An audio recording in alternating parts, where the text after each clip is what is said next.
নমস্কার বন্ধুরা, আমার চ্যানেলে আমার সমস্ত বন্ধুদের স্বাগত। আজ আমি তোমাদের জন্য নিয়ে এসেছি আবারও একটা বাংলার হারিয়ে যাওয়া কিন্তু অত্যন্ত সুস্বাদু একটা রেসিপি, যার নাম চিংড়ি মাছের মৌলি বা মলি বা মইলি। এই রেসিপিটি গায়ত্রী দেবীর বইতে আমরা উল্লেখ পাই, কিন্তু এর আসল উৎস কোথায় তা জানতে না পারায় মনে করা যায় এটি তার নিজস্ব রেসিপি। তাহলে চলুন বন্ধুরা, দেখে নেওয়া যাক ঠিক কি কি লাগছে এই রান্নাটি করতে। এখানে আমি নিয়ে নিয়েছি 10 থেকে 12টা মিডিয়াম সাইজের চিংড়ি মাছ। ভালো করে আঁশ ছাড়িয়ে এবং সুর ছাড়িয়ে আমি পরিষ্কার করে চিংড়ি মাছগুলোকে একটা প্লেটে রেখে দিয়েছি। আমি এখানে নিয়ে নিয়েছি একটা বড় পেঁয়াজ কুচানো, নিয়েছি 1 টেবিল চামচ পরিমাণে রসুন বাটা, আর নিয়েছি 4 থেকে 5টা কাঁচা লঙ্কা। কাঁচা লঙ্কাগুলোকে আমি চিড়ে নিয়েছি। আর নিয়ে নিয়েছি স্বাদ মতো নুন আর চিনি। এছাড়াও নিয়েছি 10 থেকে 12 পিস আদা কুচি। আদা কুচিগুলোকে আমি অন্তত 2 থেকে 3 মিনিট একটু ভিনিগারে ভিজিয়ে রাখবো। নিয়ে নিয়েছি 1 কাপ মতো নারকেলের দুধ, যেটা এই রান্নায় সব থেকে প্রয়োজনীয়। এবারে ভিনিগারে ভিজিয়ে রাখা আদাগুলোকে তুলে নিয়ে একটা ছুরির সাহায্যে আমি জুলিয়ান করে কেটে নেব।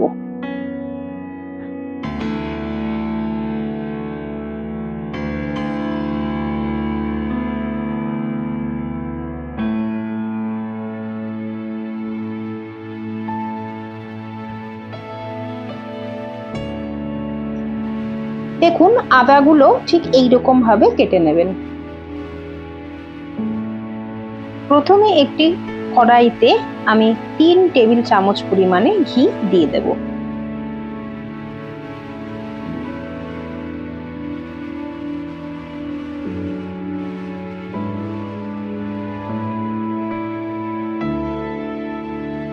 ঘি গরম হয়ে গেলে এবারে কুচিয়ে রাখা মিডিয়াম সাইজের একটি পেঁয়াজ দিয়ে আমি মোটামুটি লাল করে ভেজে নেব।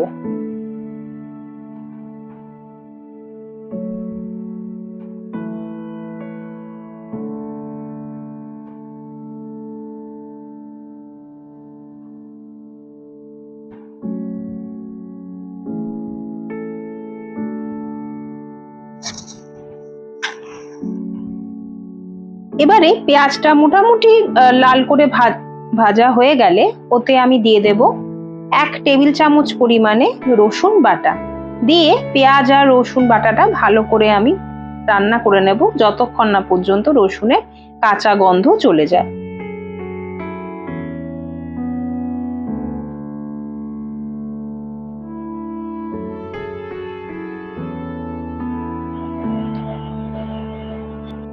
এবারে আমি দিয়ে দেব 1/2 টেবিল স্পুন পরিমাণে হলুদ গুঁড়ো আর আগে থেকে জুলিয়ান করে রাখা আদার কুচিগুলো।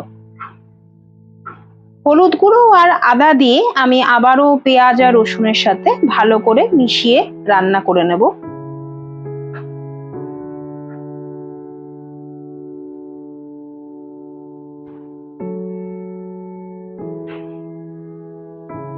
সমস্তটা কিছুটা ভাজা হয়ে আসলে আমি দিয়ে দেব চিড়ে রাখা 4 থেকে 5টা লঙ্কা।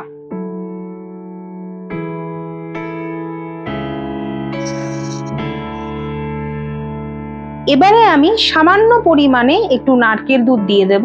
দিয়ে সমস্ত মশলার সাথে ভালো করে মিশিয়ে আবারও খানিকক্ষণ রান্না করে নেব। দেখবেন যাতে মশলা এবং দুধ পাত্রের নিচে লেগে না যায়।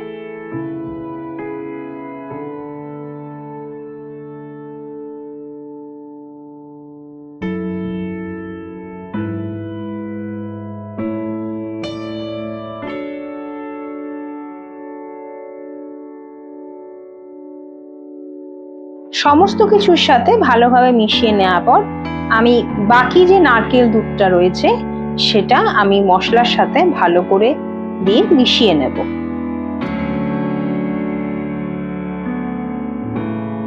এবার গ্রেভিটা একটু ফুটে ওঠার জন্য অপেক্ষা করব।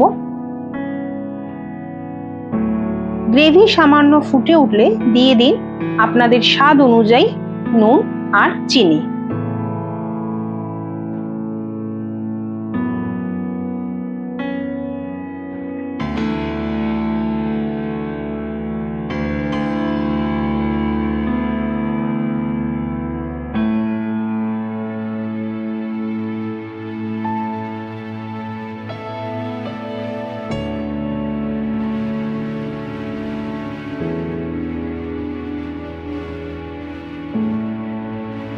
চিনি দিয়ে ভালো করে রান্না করে নেওয়ার পর আরো 2 থেকে 3 মিনিট গ্রেভিটা ফুটে ওঠার জন্য অপেক্ষা করব।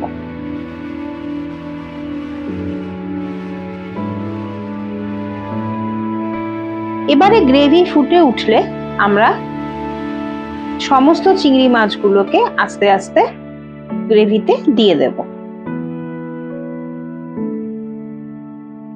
চিংড়ি মাছগুলোকে আমি আগে থেকে ভেজে নেইনি, কারণ আগে থেকে যদি বেশি ভাজা হয়ে যায় তাহলে চিংড়ি মাছগুলো কিন্তু অনেক শক্ত হয়ে যায়, যেটা খেতে মোটেই ভালো লাগে না।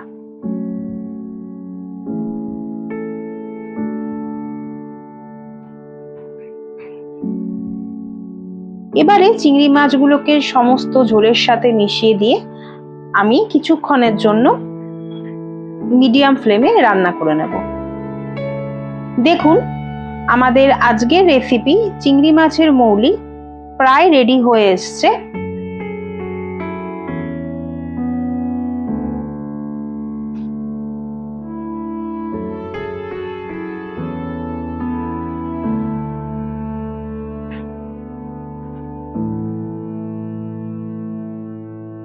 এবারে আমাদের আজকের রেসিপি একদম তৈরি। চিংড়ি মাছের মৌলি রান্না হয়ে গেলে গ্যাস থেকে নামিয়ে তা গরম গরম ভাতের সঙ্গে সার্ভ করুন। আমার এই রেসিপিটি কেমন লাগলো আমার বন্ধুরা অবশ্যই আমাকে জানাবে। ভালো লাগলে লাইক, কমেন্ট এবং শেয়ার করে দেওয়ার অনুরোধ রইল।